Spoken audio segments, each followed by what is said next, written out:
Today we will learn and reflect on Viktor Frankl's reflections on surviving the Auschwitz work camps under the Nazi regime, as he recounts in his books, Man's Search for Meaning. 90% of the Jews arriving in Auschwitz were waved to the death camps where the shower heads pumped in poison gas into the showers so soon after they stepped off the trains.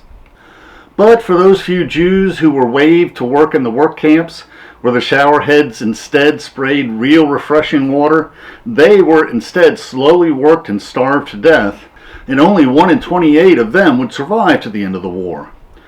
Often the physically strong prisoners perished, but those prisoners who had meaning in their lives, who had a richer interior spiritual and intellectual life, were more likely to survive.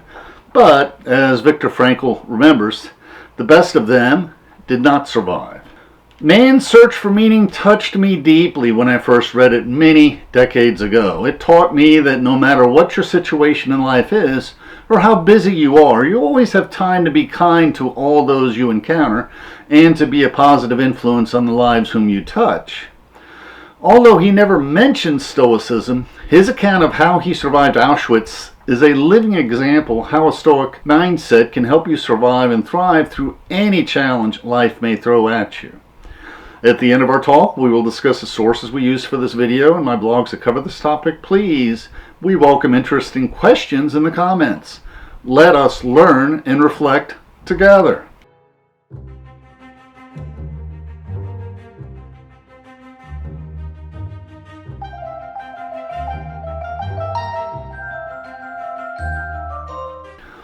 Most books progress with many chapters, each chapter telling different events or telling us about different people or different phases of life, usually progressing in some manner. But the story in Viktor Frankl's account of life in the Nazi concentration camps during World War II has only one chapter describing a long, dreary struggle for survival, unrelieved misery, each day running into the next. No weekends. But for the precious few, a few monotonous years until the war ended. For some, many, many months of misery. But for most, for 9 out of 10 of the Jews that arrived at the camp, they only had days left before they stripped for showers, not of streams of life-giving waters, but showers spewing noxious fumes into the gas chambers.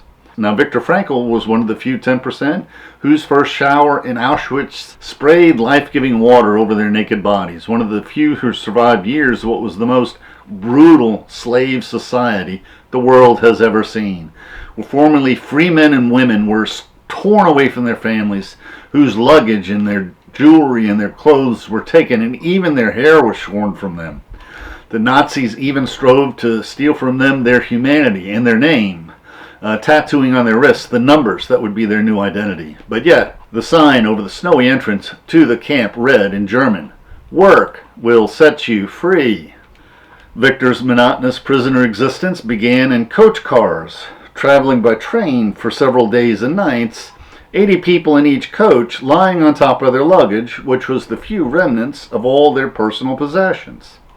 Luggage was stacked so high that it blocked most of the gray of dawn. Anxious passengers cried out, "There is a sign, Auschwitz!" And they saw outlines of an immense camp, long stretches of barbed wire, watchtowers, searchlights, long columns of trekking, ragged human figures. Auschwitz the horrible, gas chambers, crematoriums, massacres. For those slaves that were not among the slain, random beatings started. Only 1 5-ounce piece of bread for those first 4 days. Their well-fitting shoes were instead turned in for ill-fitting shoes. But when the shower was starting to run, we all tried to make fun, both about ourselves and about each other. After all, real water did flow from the sprays. For each camp, below the camp commandant were the German guards, mostly SS men, most selected for their sadistic cruelty. Then there were the capos, also selected for their cruelty, who were well-fed Jewish prisoners who assisted the guards, and who often exceeded the guards in their cruelties. But men are always a mix of good and evil, and some guards and some capos were only as cruel as they needed to be. Viktor remembered that there were some guards who took pity on the prisoners.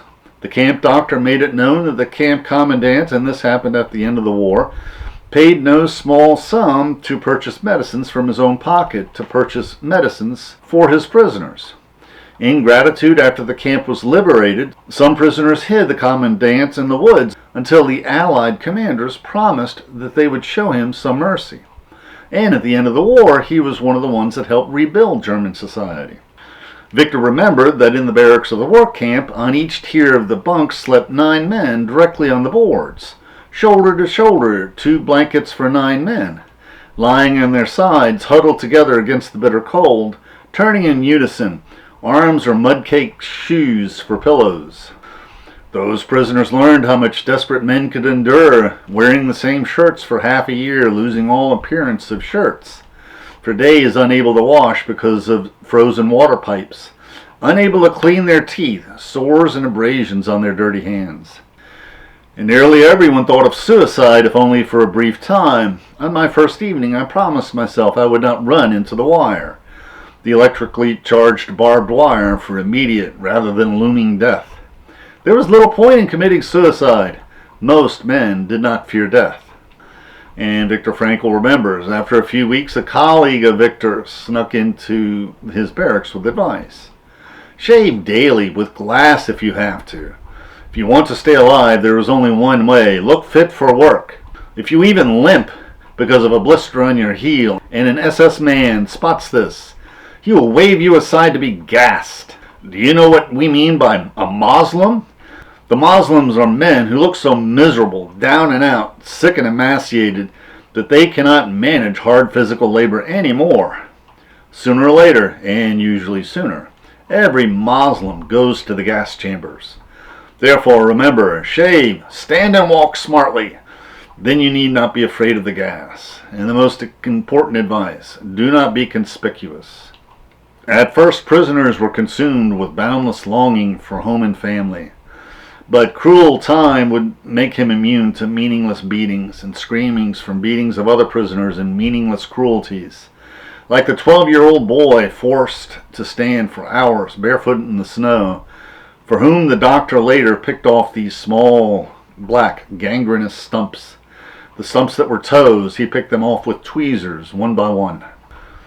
Most prisoners were marched to work details in the snow, their ill-fitting shoes filling with snow, avoiding beatings from the cruel guards, beatings that could mend the end of the prisoner who slipped in the snow. Viktor, like nearly all camp inmates, was suffering from edema. With swollen legs and skin so tightly stretched he could barely bend his knees. Walking in frostbitten shoes in icy snow, every step was real torture. Every slip and tumble answered with the butt of a rifle. Get up! Get up! Small acts of kindness helped Viktor Frankl survive many monotonous cruelties. One capo took a liking to him because Viktor, during those long marches, attentively listened to his love stories and matrimonial troubles. This kind capo, or relatively kind capo, placed Viktor in the front lines to avoid the worst of the work parties. Made sure that at lunch the cook, when Viktor's time came in line, that he dipped the ladle to the bottom of the vat to fish out a few peas. Now, Viktor Frankl was a psychologist, and we're going to compare his theory to Freud. And Freud, whose theories only minimally influence current psychological practices, thought that repressed sexual drives propelled our subconscious desires, but Viktor Frankl disagrees. His theory posits that man's search for meaning is what drives him. Rabbi Kushner, in the foreword of the book, said that Frankl saw 3 possible sources for meaning. 1, in work, doing something significant. 2, in love, caring for another person. And 3, in courage during difficult times. Frankl saw that this search for meaning is what kept people alive in the death camps. Was sex, as Freud posited, the most innermost drive for the prisoners? To ponder this question further, Viktor Frankl asks, what did the prisoner dream about most frequently? He dreamed of bread, cake, cigarettes, and warm baths. The lack of these simple desires led to their wish fulfillment in dreams. The workers at Auschwitz were skeletons with skins and rags, never fed enough, only thin soup, small bread rations, with scraps of sausage or cheese or a spoonful of jam. When their bodies consumed their fat, the bodies of the prisoners devoured themselves. Protein and muscle disappeared, and the body had no powers of resistance left. But those prisoners with a rich inner spiritual life were more likely to survive. Viktor Frankl remembers, in spite of all the enforced physical and mental primitiveness of life in a concentration camp, it was possible for spiritual life to deepen. Sensitive people who are used to a rich intellectual life may suffer more pain, but the damage to their inner selves was less. They were more able to retreat from the terrible surroundings to a life of inner riches and spiritual freedom. Only in this way can one explain the apparent paradox that some prisoners of a less hardy makeup often seem to survive camp life better than those who are more robust. Viktor tells us the experiences of camp life shows that man does have a choice of action. Apathy can be overcome, irritability can be suppressed. Man can preserve a vestige of spiritual freedom, of independence of mind, even in terrible conditions of psychic and physical stress. No matter how dire your circumstances, you can always be kind to those around you. Although Frankl never mentioned Stoicism or any of the Stoic philosophers in his main published works, many of his observations are compatible with Stoic philosophy, particularly this philosophy of Epictetus, who said that a tyrant may take everything you own and enslave you, but he can never take away your inner freedom, your soul. And to make this comparison, we're going to review a few of the sayings by Epictetus. And he says this: "Has the Lord not granted you the strength to endure all the trials that life may bring? Have you not received greatness of soul? Have you not received manliness? Have you not received endurance? Why trouble yourself about anything if you possess greatness of soul?" What should our attitude be when facing life's difficulties? Should we cower like cowards in the face of adversity? Do not cower. Bring now, O Lord, any difficulty that thou pleases, for you have given me the means and power to bring honor to myself through the difficulties I endure. Now, I don't know if the prisoners of Auschwitz would say, "Bring, Lord, any more difficulties that thou pleases." They've had difficulties enough. Nevertheless, this demonstrates that the philosophy of Viktor Frankl was indeed a Stoic philosophy.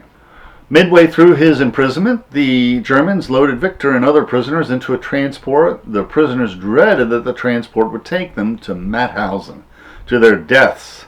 But instead, the transport stopped at Dachau.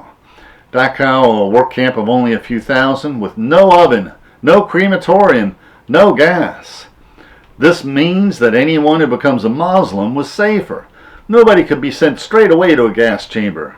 They would have to wait instead for a sick convoy to Auschwitz, which to the Germans would be an administrative inconvenience. Life at Dachau was slightly better. They had time to delouse at night. The camp had a cook who did not look at the men whose bowls he was filling. The only cook who would deal out the soup equally, regardless of recipients. When Viktor was in sick quarters, the chief doctor rushed in, asking Frankl to volunteer for medical duties at a nearby camp. He accepted, and it was ordered that the doctor volunteers would be taken care of. They were given a little bit more to eat, so they would not turn into corpses before they could be transferred. Snap decisions and pure chance often determine whether you would live or die. Was this a forever rest camp? The chief doctor, who had taken a liking to Viktor, had told him that he could have his name crossed off the list. But it was not a ruse. They were not heading for the death camp. They actually did go to a rest camp. Famine raged worst in the camp they left. Later, a camp policeman confiscated from a cooking pot some missing human flesh. The day before their camp was liberated by the Allied armies, there was another transport to another camp. Viktor hid so he was not transported, and this was also a fortunate decision, because those transported prisoners were locked in huts, and then the camp was burned, that new camp they were transported to. Viktor remembers, one day, a few days after liberation, I walked and walked, miles and miles through flowering meadows, larks rising to the skies. There was no one to be seen for miles around, nothing but the wide earth and sky, noting the lark's jubilation in the freedom of space. Viktor remembered the prayer, I called to the Lord from my narrow prison, and the Lord answered me in the freedom of space. Viktor Frankl's reflections on Auschwitz ended thus: for every one of the liberated prisoners, when the day comes, looking back on his camp experiences, He can no longer understand how he endured it all. And as the day of his liberation eventually came, when everything seemed to him like a beautiful dream, so also the day comes when all his camp experiences seem to him nothing but a nightmare. The crowning experience of all for the homecoming man is the wonderful feeling that after all he has suffered, there is nothing he needs fear anymore except for his God. And now we'll discuss the sources we use for this video. The main source, of course, is Viktor Frankl's Man's Search for Meaning, which contains only 2 long chapters. The first longest chapter on his survival in the Auschwitz Nazi work camps, and a shorter chapter on how his experience helped shape his psychological system, logotherapy, which somewhat resembles CBT or cognitive behavior therapy, which also takes a stoic view of therapy that concentrates more on solving the current problems people are facing in their lives, and less on searching for unresolved trauma in the early childhood of the patient. Now, most people assume that there are really a handful of really massive concentration camps in Poland, whereas the real truth is Nazi Germany built a vast system of thousands of slave labor camps across Germany and across all of conquered Europe, manned not only by Jews but also by French POWs, Spanish War Republic veterans, political prisoners, including clergy and civilians from France, Czechoslovakia, Poland, and other Eastern European countries, which Dr. Wikipedia reviews in his entry on the Nazi concentration camp system. Another source that we're going to review in our upcoming 2021 video on how Christians kept the faith in Nazi Germany is Victoria Barnett's book, For the Soul of the People. And I just want to mention that because this book includes many interviews of ordinary Germans retelling their personal experiences in the war. And some of those interviews also tell of their personal experiences both as inmates and citizens of towns where the German concentration camps were located, many of which were started in 1934 after Hitler assumed power. Some residents of these towns would surreptitiously pass bread and food to inmates marching to work assignments outside the camp inside the towns. And we're also planning a video where we read excerpts from the interviews in this fascinating book. For our liberation slides, we had some happy backgrounds from the Fairchild Gardens in Miami, our world-class botanical gardens. And we have many photos from the Miami Beach Holocaust Memorial, which also have many plaques honoring the Jews and the entire families, rich and poor, who lost their lives in the camps. These photos are hard to bear. They illustrate how the Nazis strove to strip the Jews of all human dignity. There are some pictures of the ovens that burned the bodies of so many Jews, but many more pictures of the horrors of camp life for the few Jews who were worked and starved to death, usually in a matter of months, reminding us of Hannah Arendt's haunting phrase describing the Holocaust and how many ordinary people were drug into the system. Her haunting phrase, the increasing banality of evil. We have also uploaded our photos for the Holocaust museums to Flickr so you can view the entire collection, and that link also is in the YouTube description. We also would like to challenge our viewers to view many of the videos on the pre-Civil War history of slavery in this country and the post-Civil War history of Reconstruction and Redemption eras and the Jim Crow eras. Many of the stories of the lives of the slaves and former slaves in American history uncomfortably resemble some of the stories of the Jews that suffered in the concentration camps in World War II. So we challenge you to view these and make your own determination. Also, the YouTube descriptions include links to the video script on our blog. Please support our channel by sharing this video with your friends and by clicking the like and subscribe buttons, and by clicking on the Amazon links to purchase the books that we discussed. And please consider becoming a patron of our channel. And please click on the links for interesting videos on other topics that will broaden your knowledge and improve your soul. Thank you.